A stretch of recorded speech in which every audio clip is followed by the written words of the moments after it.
नमस्कार दोस्तों, श्रेष्ठ एकेडमी में आप सभी का स्वागत है।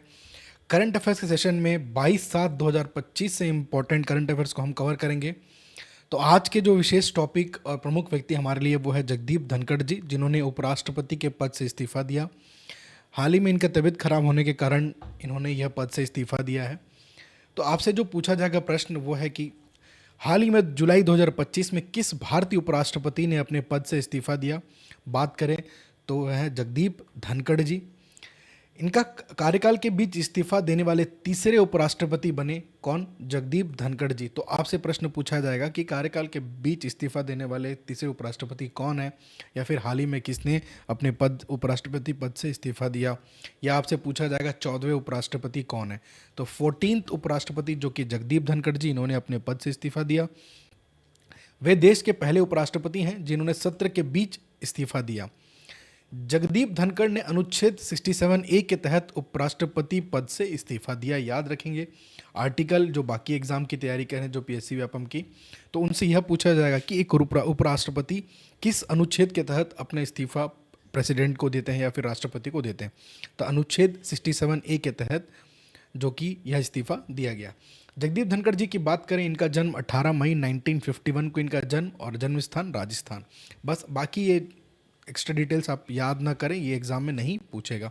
तो जो इम्पोर्टेंट है यहाँ से आर्टिकल इम्पोर्टेंट है, या कौन से कितने राष्ट्र जो ठीक है इस्तीफा देने वाले तीसरे राष्ट्रपति कौन है, ऐसा पूछ सकता, या कार्यकाल के बीच में ऐसा पूछा जा सकता है, या फिर सत्र के बीच देश के पहले राष्ट्रपति उपराष्ट्रपति हैं जिन्होंने सत्र के बीच यह इस्तीफा दिया है। अब अनुच्छेद 67 क्या कहता है? उपराष्ट्रपति अपने हस्ताक्षरित पत्र के माध्यम से राष्ट्रपति को संबोधित करता है। ठीक है, तो ये याद रखेंगे। इंग्लिश में the vice president may resign his office by writing under his hand address to the president. ठीक है, तो जब बात करें अगर जैसे कि यहाँ पे प्रश्न है, वह देश के पहले उपराष्ट्रपति जिन्होंने सत्र के बीच में इस्तीफा दिया। तो सत्र की बात करें, 3 प्रकार के सत्र होते हैं, जैसे बजट सत्र, मानसून सत्र और शीतकालीन सत्र। तो ये जो बीच वाला अभी मानसून सत्र चल रहा है अगस्त तक का, इस बीच में जो कि देश के पहले उपराष्ट्रपति जिन्होंने सत्र के बीच में इस्तीफा दिया। तो ऐसे प्रश्न उठाएगा एग्जाम में, इसका विशेषकर ध्यान देंगे बाकी एग्जाम वाले। परंतु जो एनएमडीसी की तैयारी कर रहे हैं उनके लिए सीधा सीधा सवाल है, एकदम बेसिक सवाल है कि हाल ही में किस उपराष्ट्रपति ने अपने पद से इस्तीफा दिया। कार्यकाल के बीच इस्तीफा देने वाले तीसरे उपराष्ट्रपति जो कि जगदीप धनखड़ है, परंतु उनसे पूर्व 2 हैं जो कि वीवी गिरी जी, जिन्होंने 3 मई 1969 को कार्यवाहक राष्ट्रपति बने। 2 जुलाई 1969 को राष्ट्रपति पद का चुनाव लड़ने के लिए इस्तीफा दिया। कार्यकाल पूरा न करने वाले पहले उपराष्ट्रपति। तो पीएससी व्यापम के लिए पहला प्रश्न यहाँ से और एक प्रश्न बन सकता है, जैसा कि कार्यकाल पूरा न करने वाले पहले उपराष्ट्रपति कौन है, ये आपसे पूछा जाएगा। आप डेट पे ज़्यादा फोकस न करिए, आप याद जो कि कंटेंट है वो है कि पहले उपराष्ट्रपति कौन है जिन्होंने अपना कार्यकाल पूरा नहीं किया था, वीवी गिरी जी। और दूसरे जो कि भैरव सिंह शेखावत, जिन्होंने 21 जुलाई 2007 को राष्ट्रपति चुनाव में हार के बाद इस्तीफा दिया। उपराष्ट्रपति पद 21 दिन तक खाली रहा। और तीसरे जो कि आपके बन चुके हैं जगदीप धनखड़ जी, जिन्होंने कार्यकाल के बीच में ही अपना इस्तीफा देने वाले तीसरे उपराष्ट्रपति, ये याद रखना है। ठीक है, साथ ही साथ देश के पहले उपराष्ट्रपति जिन्होंने सत्र के बीच में इस्तीफा दिया। टोटल 3 सत्र होते हैं, बजट सत्र, ठीक है, और आपका मानसून सत्र और शीतकालीन सत्र। तो मानसून सत्र के समय इन्होंने आपका इस्तीफा दिया है। पद पर एक और इम्पोर्टेंट यहाँ पर, पद में रहते मतलब उपराष्ट्रपति के पद में रहते हुए किन का निधन हुआ आपसे पूछे तो कृष्णकांत जी, 27 जुलाई 2002 को इनका निधन हुआ था। वे पद पर रहते हुए निधन होने वाले एकमात्र उपराष्ट्रपति। ठीक है, तो क्वेश्चन के टाइप्स यहीं से आएंगे और किस प्रकार के क्वेश्चन आपसे पूछे जाएंगे मैंने आपको बताया है। आगे बढ़ते हैं। तो ये उपराष्ट्रपति द्वारा इस्तीफा किस अनुच्छेद के तहत दिया जाता है, यह प्रश्न आपसे पूछा जाए तो आर्टिकल 67A। उपराष्ट्रपति का इस्तीफा किसे सौंपा जाता है, तो प्रेसिडेंट ऑफ इंडिया को सौंपा जाता है। यदि राष्ट्रपति और उपराष्ट्रपति दोनों अनुपस्थित हों तो कार्यभार कौन संभालता है? If both president and vice president are unavailable, who assumes the duties of the president? तो याद रखेंगे चीफ जस्टिस ऑफ इंडिया। कार्यकाल के दौरान इस्तीफा देने वाले उपराष्ट्रपति कौन थे? Who was the first vice president to resign before completing the term? तो कौन थे? वीवी गिरी। जगदीप धनखड़ को किस वर्ष भारत का उपराष्ट्रपति चुना गया, जो कि 2022 में। भारत के संविधान में राष्ट्रपति पद के खाली होने पर कितने समय में चुनाव होना चाहिए?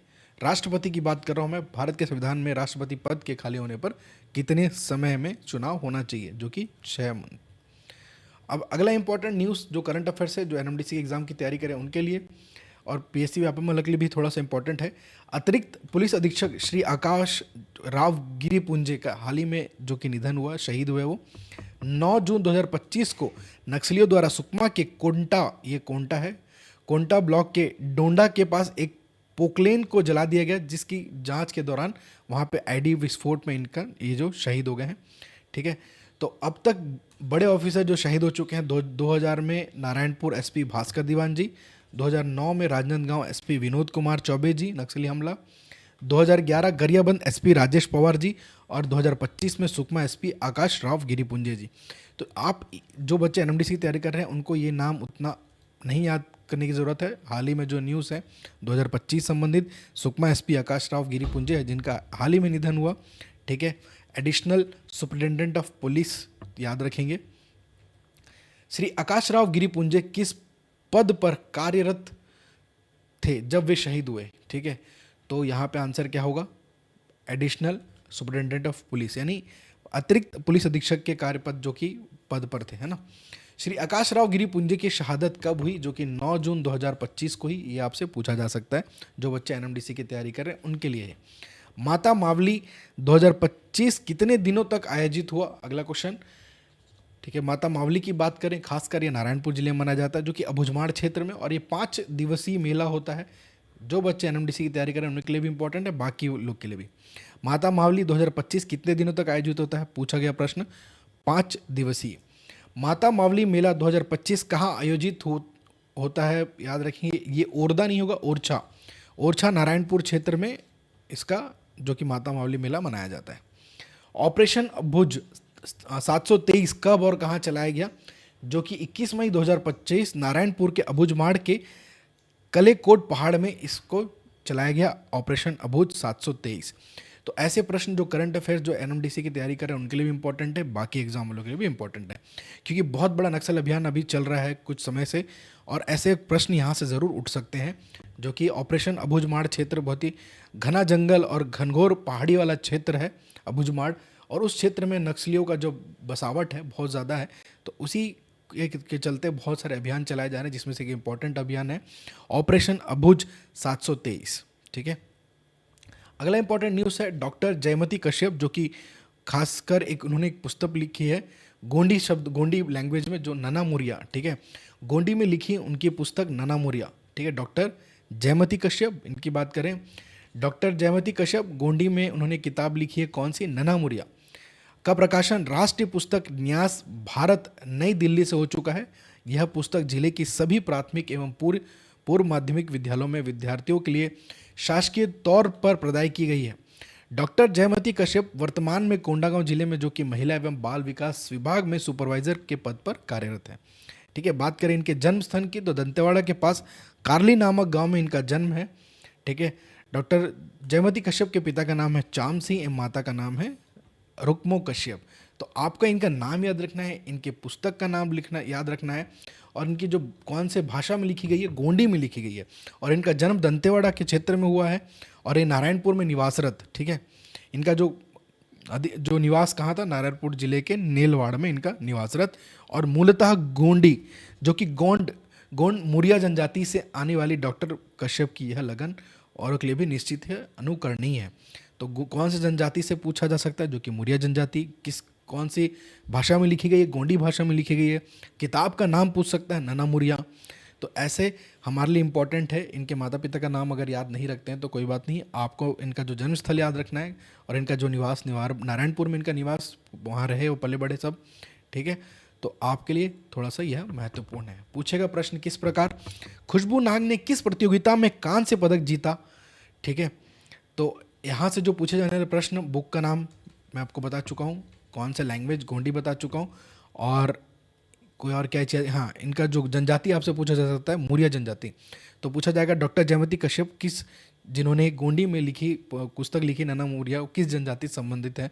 जो कि मौर्य जनजाति से संबंधित है। तो ऐसे प्रश्न आपसे पूछे जाएंगे। जब मैं आपके लिए एमसीक्यू लेके आऊँगा ज़रूर ऐसे प्रश्न को ऐड करूँगा। यहाँ पे प्रश्न अगला है, खुशबू नाग ने किस प्रतियोगिता में कांस्य पदक जीता? बात करें खुशबू नाग की, जो कि वेट बॉडी बिल्डिंग के लिए प्रसिद्ध है और छत्तीसगढ़ के नारायणपुर क्षेत्र अबुझमाड़ क्षेत्र से हैं, ठीक है। तो इन्होंने NPC regional international body building में अपना जो कि जीता है, ठीक है, कांस्य पदक जीता है। बस्तर की बाहुबली किसे कहा जाता है? आपसे पूछा जाएगा तो याद रखेंगे खुशबू नाग जी को। बस्तर की बाहुबली बेटी खुशबू नाग। खुशबू नाग बन रही है अबुझमाड़ की नई पहचान, 3 बार जीती पावर लिफ्टिंग का नेशनल चैंपियनशिप और हाल ही में NPC regional international body building championship में कौन सा पदक जीता? कांस्य पदक जीता, यानी ब्रॉन्ज मेडल, ठीक है। तो ये कुछ इंपॉर्टेंट करंट अफेयर्स थे जो हमारे आगामी आने वाले परीक्षा के लिए इंपॉर्टेंट, इसलिए मैंने इसको ऐड किए क्वेश्चंस को। और आगे भी मैं इसके लिए आपके लिए सेलेक्टेड करंट अफेयर्स लेके आऊँगा जो आपके एग्ज़ाम के लिए इंपॉर्टेंट है। अगर आपको कोई डाउट है हमारे ईमेल आईडी में आप मैसेज कर सकते हैं, जो आपको रिप्लाई दिया जाएगा, या फिर आप कमेंट बॉक्स में आप पूछ सकते हैं। देखिए बहुत सारे बच्चे पूछ रहे हैं कि एग्ज़ाम कब होगा, तो ये हमारे हाथ में नहीं है। एग्ज़ाम कब होगा डिसाइड करना मैनेजमेंट डिसाइड करेगा। हो सकता है 1 महीने में हो, 2 महीने में हो, 3 महीने में हो, 4, 5, ये मैनेजमेंट के ऊपर है। कभी कभी 6 महीना भी लेता है एग्ज़ाम लेने के लिए, ठीक है, उनके ऊपर है। हाल ही में बहुत बड़ा आंदोलन हुआ जो कि बस्तर संभाग के अंतर्गत आने वाले जो 3 जिले हैं, सुकमा, बीजापुर, नारायणपुर और दंतेवाड़ा जिला, इन जिलों के जो युवा हैं उन्होंने काफ़ी प्रदर्शन किया है कि उनको प्राथमिकता दी जाए। तो बहुत सारे बच्चे ये भी बोल रहे हैं कि एग्ज़ाम कैंसिल हो गया क्या? तो याद रखें एग्ज़ाम भी कैंसिल का कोई भी ऑफिशियल नोटिफिकेशन नहीं आया है। स्वाभाविक सी बात है, वहाँ के जो युवा हैं उनको प्राथमिकता दी जाएगी इस एग्ज़ाम के लिए, और मैनेजमेंट कोई ना कोई अच्छा सोल्यूशन निकालेगी ताकि पार्शलिटी ना हो। और पूरे भारत से यह फॉर्म भरा गया है, तो बाकी लोग को मद्देनज़र रखते हुए उनके लिए अलग प्राथमिकता और आपके लिए ज़रूर। तो एग्ज़ाम कब होगा, क्या होगा, ये आपको बाद में पता चलेगा। कृपया अभी तैयारी जारी रखें और अच्छे से तैयारी करें। आशा करता हूँ सभी को करंट अफेयर संबंधित क्वेश्चन समझ में आएंगे। मैं जल्द आपके लिए एक एमसीक्यू सेशन लेके आऊँगा जिसमें 300+ एमसीक्यू, और एक सेशन होगा जब मैं आपको बस्तर के जो पर्व त्यौहार सब कंप्लीट करने के बाद ही एक एमसीक्यू का सेशन लेके आऊँगा। धन्यवाद। अब मिलते हैं next current affairs, important current affairs topics के साथ। हमारे चैनल पर बने रहिए श्रेष्ठ एकेडमी में, और अपने दोस्तों और अभ्यर्थी जो भी पढ़ रहे हैं उनसे ज़रूर शेयर करें चैनल के बारे में। धन्यवाद।